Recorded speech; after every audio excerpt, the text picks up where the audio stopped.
Hey all, welcome back to my channel. ಇವತ್ತು ನಾವು ಉಪ್ಸಾರು ಖಾರ ಹೇಗೆ ರುಬ್ಬೋದು ಅಂತ ನೋಡೋಣ. ಫಸ್ಟೇ ಈ ಥರ ಇಂಗ್ರೀಡಿಯೆಂಟ್ಸ್ ಎಲ್ಲ ರೆಡಿ ಮಾಡಿ ಇಟ್ಕೊಡಿ. 10 ರಿಂದ 15 ಒಣಮೆಣಸಿನ್ಕಾಯಿ ಇಟ್ಕೊಂಡಿದ್ದೀನಿ. 5 ರಿಂದ 7 ಬ್ಯಾಡಗೆ ಮೆಣಸಿನ್ಕಾಯಿ ತೊಗೊಂಡಿದ್ದೀನಿ.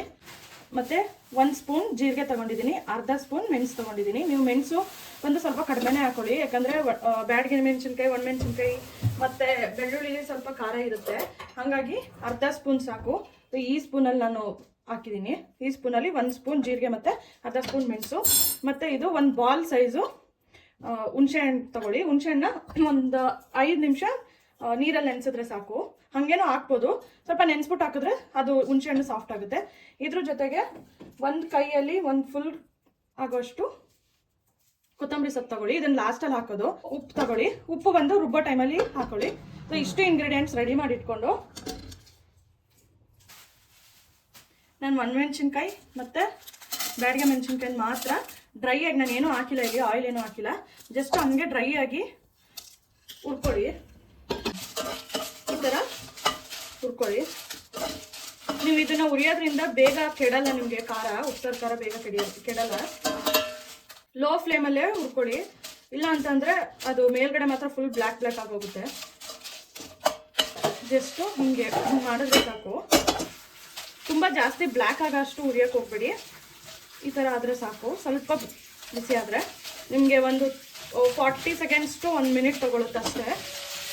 ಇವಾಗ ಹುರಿದಿರೋದನ್ನು ಮಿಕ್ಸಿ ಜಾರ್ಗೆ ಹಾಕೊಳ್ಳಿ. ಹುರಿದಿರೋದು ಮೆಣಸಿನ್ಕಾಯಿ ಜೊತೆ ಒಣಮೆಣಸಿನ್ಕಾಯಿ ಜೊತೆ ಜೀರಿಗೆ ಮತ್ತು ಮೆಣಸು ಎರಡೂ ಹಾಕೊಳ್ಳಿ.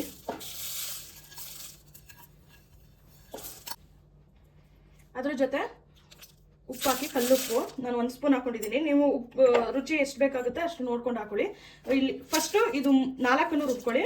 ಒಣಮೆಣಸಿನ್ಕಾಯಿ, ಬ್ಯಾಡಗೆ ಮೆಣಸಿನ್ಕಾಯಿ, ಜೀರಿಗೆ, ಮೆಣಸು ಮತ್ತು ಉಪ್ಪು ಇಷ್ಟನ್ನು ಡ್ರೈ ಆಗಿ ಪೌಡರ್ ಮಾಡ್ಕೊಂಡಿದ್ದೀನಿ. ಇದ್ರ ಜೊತೆಗೆ ಬೆಳ್ಳುಳ್ಳಿ, ಲಾಸ್ಟಲ್ಲಿ ಬೆಳ್ಳುಳ್ಳಿ, ಹುಣಸೆಹಣ್ಣು ನಾನು ನೀರಲ್ಲಿ ನೆನೆಸಿದ್ದು.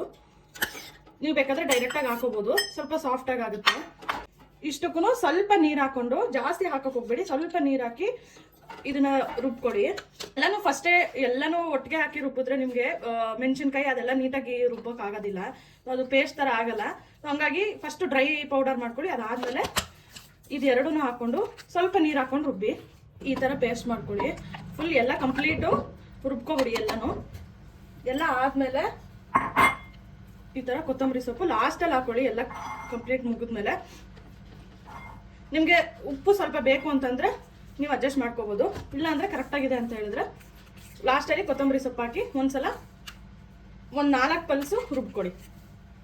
ಎಲ್ಲ ರುಬ್ಬಿದ್ಮೇಲೆ ನಿಮಗೆ ಈ ಥರ ಆಗುತ್ತೆ.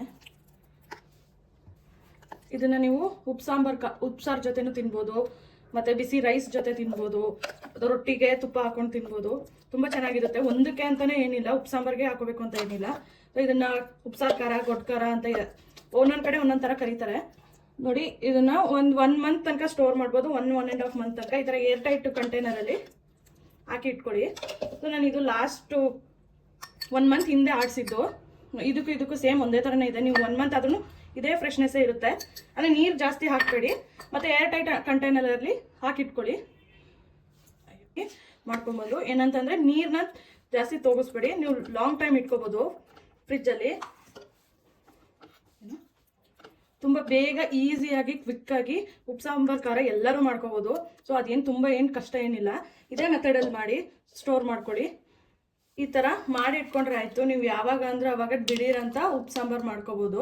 ಉಪ್ಸಾರು ಮಾಡಿಕೊಂಡು ಇದನ್ನು ಕಲ್ಸ್ಕೊಂಡು ತಿಂದರೆ ಚೆನ್ನಾಗಿರುತ್ತೆ. ಇಲ್ಲ ಅಂತಂದರೆ ಬಿಸಿ ಅನ್ನಕ್ಕೆ ಕಡಲೆಕಾಯಿ ಎಣ್ಣೆ ಹಾಕಿ ಉಪ್ಪು ಹಾಕ್ಕೊಂಡು ತಿಂದರೆ ತುಂಬ ಟೇಸ್ಟಿಯಾಗಿರುತ್ತೆ. ಒಂದ್ಸಲ ಟ್ರೈ ಮಾಡಿ, ಹೇಗಿತ್ತು ಅಂತ ಕಮೆಂಟ್ ಮಾಡಿ. ಈ ವಿಡಿಯೋ ನಿಮ್ಗೆ ಇಷ್ಟ ಆಗಿದ್ರೆ ಲೈಕ್ ಮಾಡಿ, ಶೇರ್ ಮಾಡಿ, ನನ್ನ ಚಾನಲ್ನ ಸಬ್ಸ್ಕ್ರೈಬ್ ಮಾಡಿ. ಬೇರೆ ಇನ್ಯಾವುದಾದ್ರೂ ರೆಸಿಪಿ ಬೇಕು ಅಂದರೆ ಕಮೆಂಟ್ ಮಾಡಿ. Thank you.